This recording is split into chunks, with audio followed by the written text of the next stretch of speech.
Salamat po Diyos sa katagumpayan ng inyong gawain sa umaga pong ito.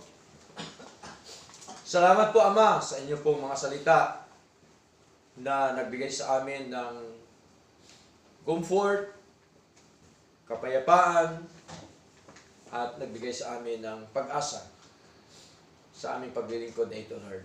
Salamat po na marami sapagkat kami po ay patuloy niyo pong pinapatatag, pinapalakas, Panginoon, sa amin pong buhay espiritual na sa pamagitan po ng inyong mga aral na mga salita na matamis na amin pong ninanamnam sa amin pong pag-aaral.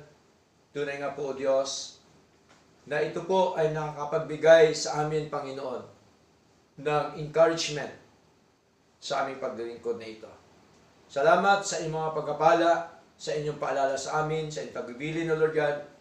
Salamat sa inyong utos, Lord, na ito po ay aming natutunan sa araw na ito. Salamat po sapagkat sa pamagitan po ng inyong mga aral, ng inyong mga salita, ay pinapatibay niyo po ang aming panloob na tao, ang aming spiritual na buhay sa inyong harapan, O Lord God.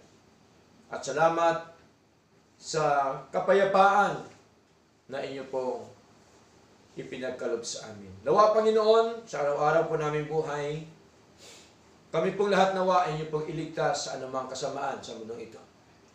Iligtas niyo po nawa kami sa mga maling tao, masasamang kamay ng mga tao. Iligtas niyo po nawa kami sa mga maling aral, mga maling pamumuhay. Sa anumang aksidente, anumang disgrasya, Lord. Saan man kami pumaroon, nawa kami po inyong iligtas, O Lord God. At kami po inyong samahan at turuan sa araw-araw po naming buhay na dapat po kami magtiwala po sa inyo, Lord. Salamat po na marami sa lahat. Salamat din po, Panginoon, sapagkat kami po inyong patuloy na pinapatatag sa aming paglilingkod na ito. Salamat sa inyong presensya. Salamat sa inyong mga salita na amin pong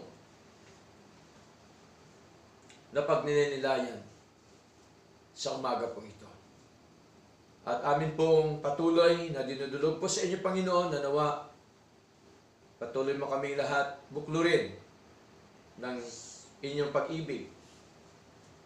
Buklurin niyo po kami lahat na kami po ay magkakaisa sa inyong aral, magkakaisa sa Espiritu, sa pananampalataya po, Diyos. At magkakaisa po kami sa paglilingkod sa inyo. Nawa, patuloy mo kaming lahat turuan po, Panginoon, sa araw-araw po naming buhay, Lord.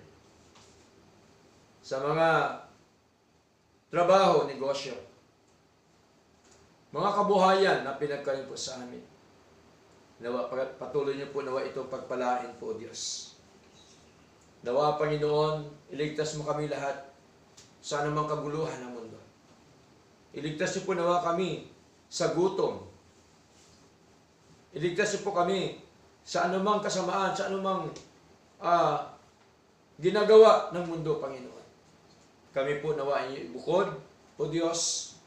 Kami po nawa inyo pong turuan sa mga dapat naming gawin sa buhay na ito.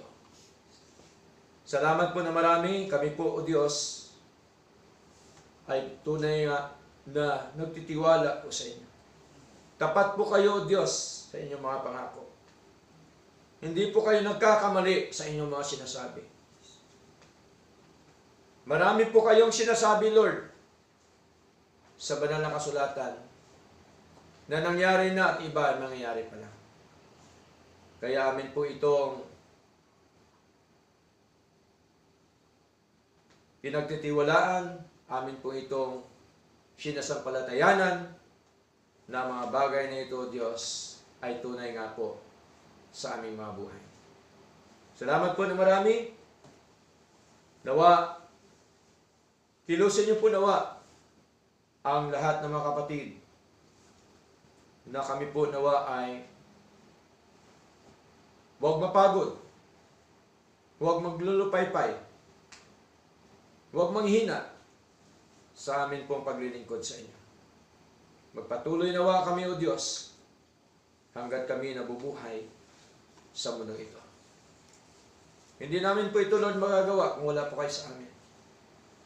Nawa kami po ay patuloy niyo pong palakasin, pasiglahin. Na kahit po, Panginoon, ay iilan lang po kami, subalit napakahalaga na kayo po ay aming paglingkuran, amin po rin sambahin sa aming mga buhay. Alam ko po, Lord, na darating po ang takdang panahon na kami din po inyong dadagdagan sa bilang,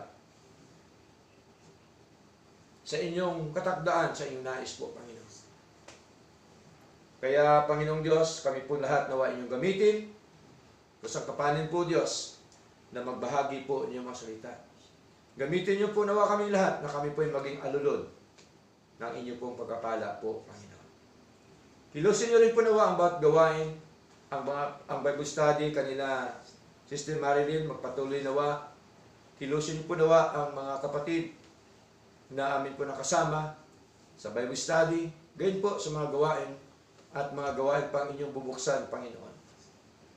Kayo po nawa siya manguna, Lord, sa mga kapatid din na nanghihina, ng lulupaypay sa paglilingkod po sa inyo.